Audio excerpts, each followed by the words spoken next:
Mapagpalang araw sa inyong lahat. Ako ang inyong lingkod, si Elijah Paul John Valdez, at welcome sa ating daily devotions.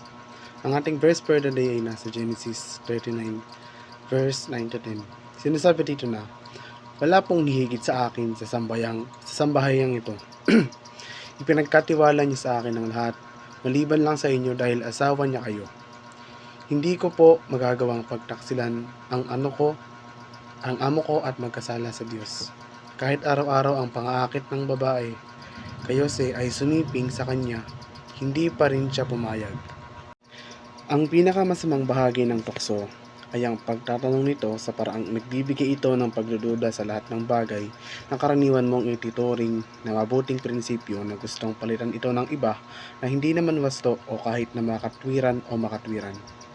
Ang ilang mga tao ay mas mahalamang na maging salungat kaysa sa iba, sa likas na katangian. Ang iba pang kilala ko ay nag-enjoy lang sa pagiging kabaliktaran ng iba. Kung ang mga tao ay walang malinaw na mga hangganan, ang mga linya ng mabuti at masama, tama o mali, moralidad, etika at iba pa ay hindi itinakda sa pagkabata. Maaaring wala silang panloob na alarma. May pinag-aralan malamang na mas madali silang matukso. Nais kang kumbinsihin ng kasalanan na ang isa pang click online o isa pang minuto sa sopa o isa pang round ng hindi naangkop ng pag-uusap ay mapapamahalaan. Ngunit ang naaaliw na tukso ay parang kryptonite sa ating makasalanang laman. Kapag mas matagal natin itong hinayaan, mas humihina ang ating determinasyon. Ito ang dahilan kung bakit sinabi ni Pablo kay Timoteo na tumakas sa mga hilig ng kabataan at ituloy ang katwiran. Gawin ang anumang kinakailangan upang makalayo sa kung ano ang natutukso sa iyo. Isara ang computer, tagalin ang app o i-off ang telepono. Tumakbo sa labas, sumakay sa kotse at magmaneho. Gawin ang anumang kailangan mong gawin upang makatakas sa tinig ng tukso. Ang pag-iwas sa isang hampas ng ahas ng isang beses ay mabuti. Ang pagbuo ng isang pattern para maiwasan ang mga strike ay mas mahusay. Siyempre, hindi natin mapipigilan ang manunokso sa tukso, ngunit dapat tayong bumuo ng isang planong na huwag lumapit sa kanyang lungga. Sa paglipas ng mga taon, may mga plano na huwag gumawa ng propesyon para sa laman upang mabantayan ang aking paglakad kasama si Jesus. Pinayuhan tayo ni Jesus na putulin ng anumang maaaring magdulot sa atin ng kasalanan laban sa Diyos. Ang Diyos ay bihirang hawakan ang ating buhay. Sa parang huminto tayo kaagad sa pagmamahal sa ilang kasalanang matagal nang nakatanim. Ngunit habang nilalabanan natin ang kasalanan at hinahabol siya, binabago niya ang ating pagmamahal.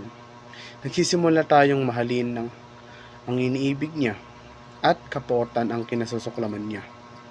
Ang ating pagtitiwala sa lakas loob ay kumukupas at ang ating pag-asa ay nakatuon kay Jesus na tinukso ngunit lumaban sa lahat ng parang hindi natin nararanasan. Hindi ka magsisisi o sa paglaban sa kasalanan. Pagsisisihan mong sumuko.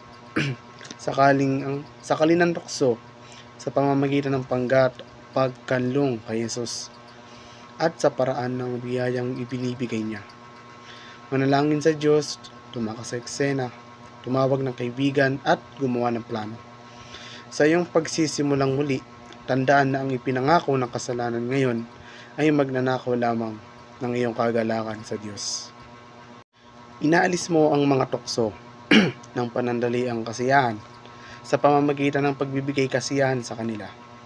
Ngunit tulad ng alam mo, iyon ay isang panandaliang solusyon lamang. Ang buhay ay isang serye ng mga sandali na pinagsama-sama at hanggat may buhay ay may mga sandaling ito. Sumakatuwid. Tumutok sa sandali at mayroon kang isang larawan ng iyong buhay na kasing linaw nito. Pagtuunan ng pansin ang sandali at ang mga larawan ay magiging mas malinaw at mas mag-concentrate ng mas mabuti sa sandaling iyon at tanungin ang iyong sarili kung ano talaga ang gusto mo sa sandaling iyon. na sa katunayan ay ang iyong buhay. Ang mga magagandang tanong kapag itinanong ng tama na nangangahulugang habang nakatuon sa sandali, ipakita ang kanilang sariling mga sagot. Walang mali sa isang pakiramdam ng kasiyahan at kagalingan. Sa katunayan na ang pakiramdam ay ang iyong kapanganakan ng higit sa anumpaman. Ito lang ang kailangan nating tawagan ang ating sarili sa isang paraan. Ngunit, hindi ito dapat sayangin sa mga mas makasariling bagay kung ang napakaraming bahagi ng ating buhay ay maaaring magamit ng mas produktibo. Gayunpaman, gamitin ang iyong mga sandali upang matuto at ikaw ay nasa tamang landas. Walang gustong magdusa. Kapag lumitaw ang isang sakit o pagsubok, literal tayong naghahanap ng mga sagot at kung posible man, isang mabilis na solusyon. Kung minsan, desperado na tayong makatakas kaya kusang loob tayong tumatanggap ng mabilis na pag-aayos. Para maibsan ang sakit sa kabila ng katotohanan, maaaring hindi natin pinapansin ang mga pangunahing issue at posibleng magdulot ng mas maraming problema sa hinaharap. Gayunpaman, kadalasan, ang mga sagot na gusto natin ay hindi mahanap kaagad o kahit na sa lahat. Ito ay maaaring mag-iwan sa atin ng pagkalito, pagkabigo, at kahit nagalit sa Diyos para sa pagpapahintulot sa gayong sakit sa ating buhay kapag siya ay nakapagbigay ng kagalingan at ginhawa sa isang iglap. Ang mga pagsubok o karamdaman ay hindi natin inaasahan, ninanais o madaling yakapin. Ngunit ito ay isang katotohanan na hindi maiiwasan ng sinuman ng matagal. Bagamat hindi natin dapat hanapin ang pagdurusa sa paniniwalang tayo ay mas matuwid dahil tayo ay nagdusa. Hindi rin natin ito dapat baliwalain o isipin na kaya natin itong malampasan sa ating sariling lakas. Ang paraan ng paglalaan natin ng oras ay maaaring magpabigat sa atin. Naranasan mo na bang maglaan ng oras at lakas sa mga lugar na nagdudulot sa iyo ng pagkapagod? Kung gagawin mo ang isang bagay na hindi mo responsibilidad, tulad ng kaligayahan ng ibang tao, hahadlangan mo ang iyong ani. Ang oras ay isang binhi na ating itinatanim.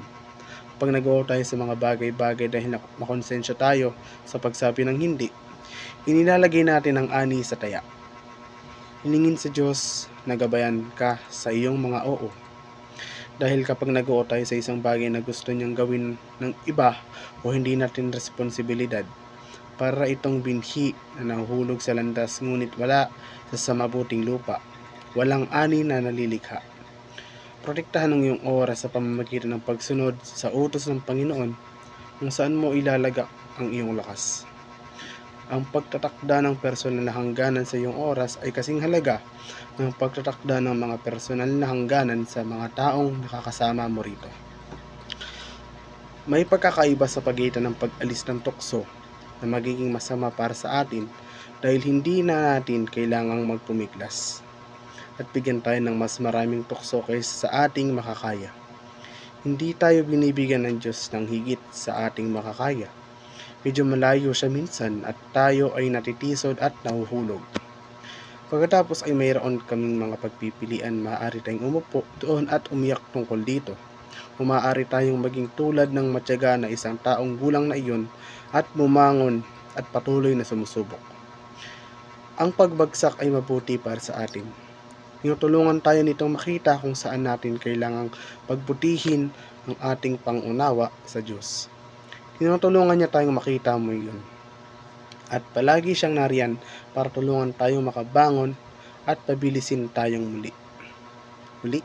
Ako ang inyong lingkod, Elijah Paulian Valdez, at dito na nagtatapos ang aking daily devotions.